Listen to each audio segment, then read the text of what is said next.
where you were born? Sure. My name is Greg McDonough. I was born on July 19th, 1973 in Fairfax, Virginia.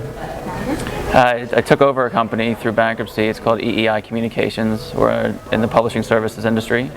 We do editorial content, design, layout, and other graphics work for associations and government agencies. That's a great question. I was doing investment banking work before joining EEI, and they became one of our clients, and I fell in love with trying to start this business, or try to take over this business and get it to the next level. I joined as their CFO. We had real hard times in 2008, ended up filing for bankruptcy in 2012, and at the start of our bankruptcy process, I got inspired to say, you know what, I could take this business over, turn it around. I got some awesome employees, some great clients. So let's really get stuck in and try to take ownership of this business. And we came out of bankruptcy in November. We're still getting our feet wet, trying to land on the ground, but it's been a great experience and I'm really excited. You know, I try to keep my vision, but my plan is to keep the employees positive. And every time we do have a setback, I try to find time to be grateful for what I do have and what the business has, and try to step back and look at the big picture and say, okay, well, this is just a minor setback that's going to affect us over this week or this month or this quarter. But really, at the end of the day, what are we trying to accomplish as an organization and as a team? And then look back and reflect on the positive things that have happened. You know, we have gotten through bankruptcy. We do still make payroll. The lights are on, and we're feeding families. And there's a lot of people that are employed because of the work we do, and it makes a difference. So I try to kind of step back and get re-inspired during those harder times. Kind of my mantra is a work hard, play hard sort of attitude. So when we're in the office and with our clients, our heads are down and we're trying to stay focused, but we do a lot of social events. You know, I push positive attitudes.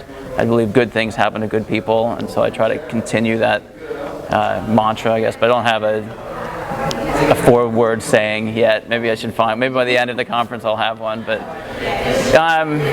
it's really, it kind of comes down to guts, inspiration, willing to kind of jump off a cliff and be there, lead other people. I think a normal business person kind of is highly intelligent and gets things done, but they just don't have that drive in their belly, the inspiration that there's something bigger and more exciting out there. I also think entrepreneurs blend their work life with their rest of their life, so that it's a 24-hour hobby, really. You know, you take the passion home, it's in your family, it's in your friends, it's what you do on the weekends, and so when you're enjoying your life, you're also working, and it becomes more of a community-based activity, I guess. The biggest I have is "You'll never walk alone," which is a quote from my favorite soccer team, Liverpool Football Club, which is where my father grew up in Liverpool. And it's something I incorporated in my vows to my wife at my wedding, and it's true, right? You'll never walk alone. There's always people out here, and you're in a community of hopefully a trusted community. Go for it.